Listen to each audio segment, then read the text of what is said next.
Vamos a hacer un recorrido por el tratamiento de la hipertensión arterial y después una visión crítica, qué es lo que ha pasado con este tratamiento durante 50 años de estudio.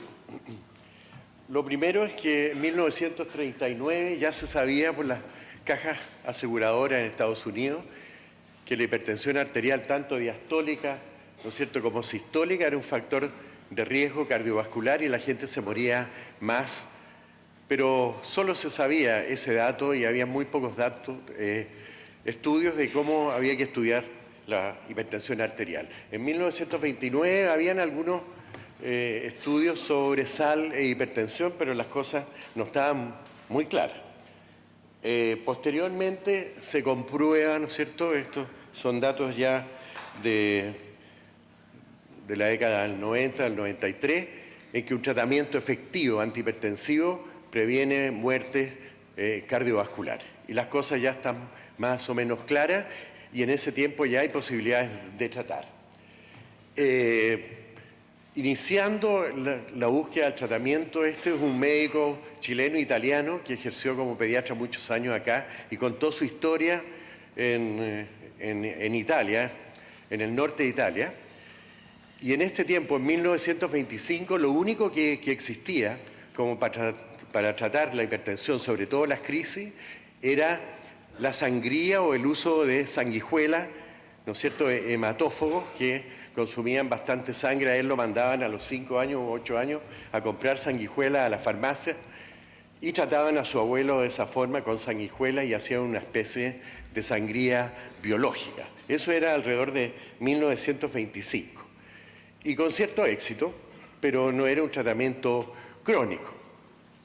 Posteriormente aparece algo relacionado con antimaláricos que se usaban en ese momento, unas quinolinas, y se demuestra que el uso de estas quinolinas producían hipotensión ortostática, pero tenían muchos efectos secundarios, entre ellos anemia hemolítica, de tal modo que ellos publican estos 17 casos en el año 47 por ahí, pero obviamente que no era un tratamiento crónico de la hipertensión arterial esencial o secundaria en ese momento.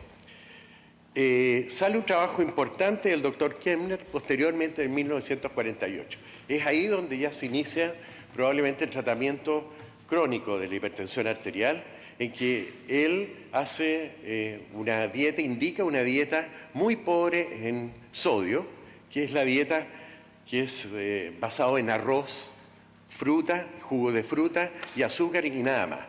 Una dieta que era tremenda, pero él demuestra lo siguiente. En muchos casos tratados, él logra bajar la presión arterial en el tiempo, la gente que adhiere al tratamiento, y este, por ejemplo, es uno de los casos. Esto fue en 1948, en que ustedes ven cómo parte la dieta en este momento y más o menos como a los 3 meses comienza a bajar la presión arterial. Solo con dieta la cantidad de sodio era de 150 miligramos. Posteriormente, ya a los 9 meses, se normaliza la presión arterial. Y hubo bastantes pacientes beneficiados en ese momento, pero la verdad que las posibilidades de seguir esta dieta eran bastante pocas. Y un médico inglés de la época, Pickering, bastante conocido, él dice que es una dieta terrible, inapropiada, que es insípida, etcétera, que es intolerable. Pero esto demuestra ya que puede bajarse la presión arterial y lo relaciona con el sodio. Muestra radiografías de la época en que ustedes ven cómo a los 9 meses se produce ya una diferencia en el tamaño cardíaco favorable, igual que los grandes vasos sanguíneos, y muestra también efectos sobre la retina comprometida, ¿no es cierto?, la retinopatía hipertensiva. Ustedes ven aquí una retina con edema de papila y exudado y logra ese efecto.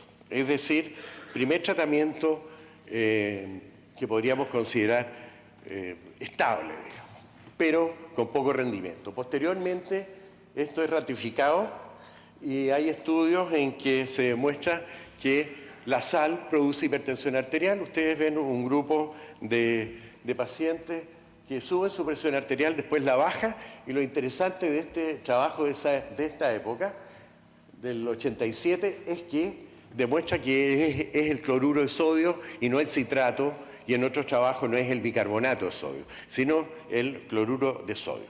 Aparece en 1950, posteriormente, la simpatectomía. En la clínica Mayo aparecen varios casos, muchos casos de simpatectomía para poder controlar la presión arterial, y ellos demuestran un efecto favorable, pero generalmente eran pacientes con hipertensión maligna, de muy difícil de tratar. Pero estos enfermos tenían bastantes complicaciones, y hipotensión ortostática, etc.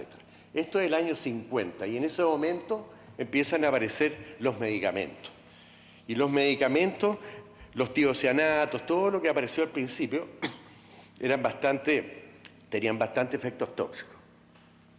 De tal modo que no se podía utilizar hasta que aparece la época de la reserpina, que es un simpático lítico central con algunos efectos secundarios, pero ya se puede utilizar. Aparece el hexametonio, la guanetidina, que son bloqueadores ganglionares. Todo tiene que ver con el sistema simpático.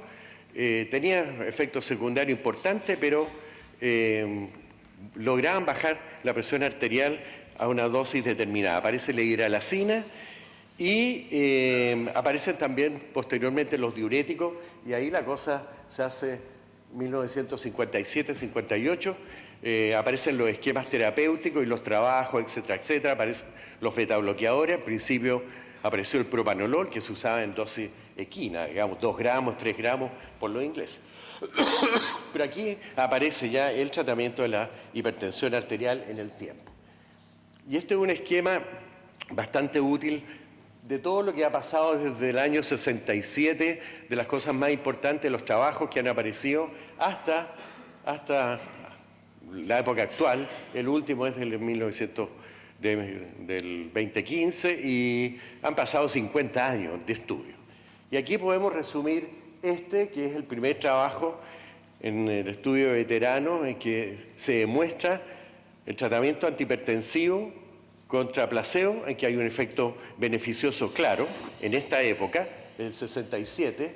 Posteriormente aparece que es el primer estudio en que se demuestra que los pacientes tratados sobre 60 años también se benefician del tratamiento antihipertensivo, que al principio se pensaba que no. Aparece el CHEP, primer trabajo que demuestra que bajando la presión arterial sistólica también hay un beneficio. Aparecen otros, la dieta DASH, que ustedes conocen, que es una dieta mediterránea y demuestra que hay baja de presión arterial, especialmente si además hay poca sal. Aparece el UKPS, ¿no es cierto?, que es un trabajo de la diabetes, pero demuestra que tratando la hipertensión disminuyen las complicaciones tanto o más que un buen control de la glicemia. Aparece algo más por aquí, el OLHAT, que fue importante porque en este momento, el año 90 y tantos, cerca del 2000, hay muchos antihipertensivos que están apareciendo, y las casas farmacéuticas presionan por los nuevos antihipertensivos, tratando de dejar los diuréticos atrás. Y este estudio demuestra que el diurético sigue siendo vigente y tanto o mejor que las otras familias de antihipertensivos, el OLHAT. Después aparece alguno que podría ser importante, como el ACOR, ¿no es cierto?, que son pacientes diabéticos en que hacen un tratamiento de hipertensión arterial importante, intensivo, contra el estándar, y no demuestra diferencias, que fue bastante controversial esto, pero en las guías ya se ha asumido que en pacientes hipertensos diabéticos basta bajar la presión arterial menos de 140/90.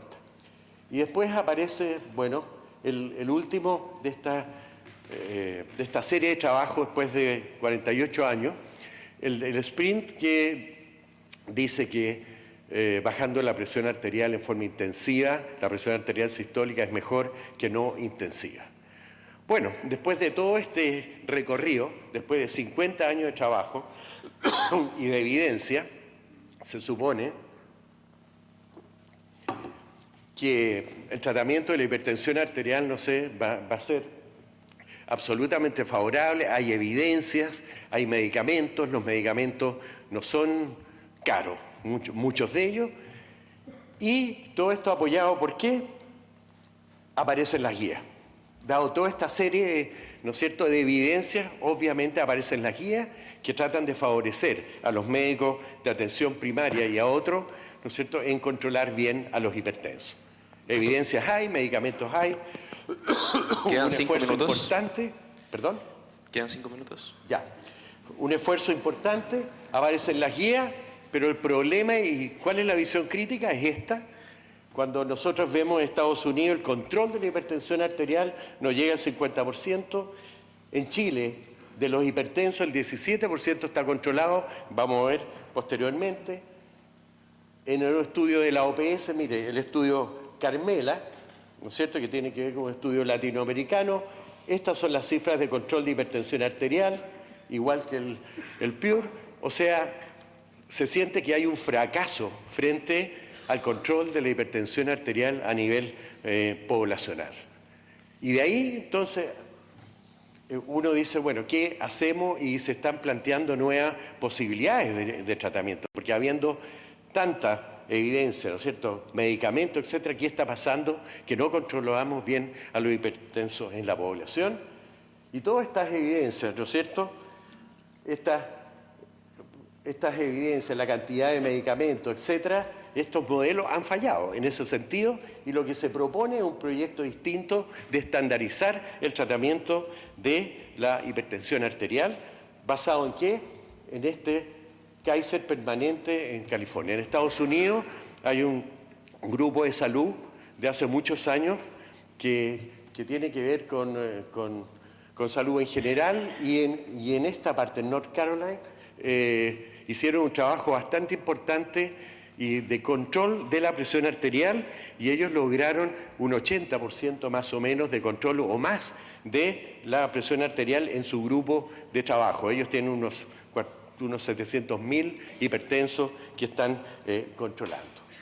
Ahora, ¿y el Kaiser de qué se trata? El Kaiser permanente, en que estandarizan un tratamiento, ¿no es cierto?, están disponibles, son medicamentos que se eligen, que son eficaces, seguros, hacen la monopil, usan combinación de tratamientos desde la partida, y eso es algo muy importante. Ustedes ven cómo ha subido el control de la hipertensión en este grupo, eso del 2010, ahora está llegando probablemente más adelante. Estandarizan los medicamentos, igual que la OPS, cuáles podrían usarse, que sean eficaces, seguros, ¿no es cierto? Y este es el esquema que ellos proponen y que le ha dado buenos resultados. Una monopil que tiene un lisinopril, una hidroclorotiazida, que la dan 1 o 2 veces al día, dependiendo de la respuesta. Si no, agregan un bloqueador de calcio, y si no, un atenolol, una espirolactona, una cosa que hacen todos los médicos, todo el equipo de salud está muy entrenado en hacer esto, y han llegado a simplificar el tratamiento y a llegar a estos, digamos, resultados. Y aquí hay algunas consideraciones cuando hay que mandarlo a una atención ya secundaria. ¿Qué se está haciendo en Chile para terminar? Hay preocupación y hay un proyecto también de tratamiento estandarizado de la hipertensión arterial que se está llevando a cabo en el Servicio de Salud Metropolitano, la organización, la OPS, Panamericana de la Salud, la Sociedad Chilena de Hipertensión, que consiste en más o menos lo mismo, ¿no es cierto?, en que el objetivo es evaluar el nuevo protocolo, les voy a mostrar el objetivo, evaluar un nuevo protocolo de estandarización del tratamiento de la hipertensión para el tratamiento de hipertensión. Una cosa similar, y se va a ver en el futuro qué va a pasar. Este es el esquema, un esquema en que hay una monopil con una asociación, no importa tanto la asociación, eso puede ser discutible, un grupo, y el otro grupo está por el tratamiento estándar que se hace habitualmente, y esto va a tener una evaluación de seguridad, de costo-beneficio, y es una posibilidad que tenemos acá y en otros países, probablemente en el Ministerio, de tener un mejor control de nuestros hipertensos. Muchas gracias. Muchas gracias, doctor Pasalacqua.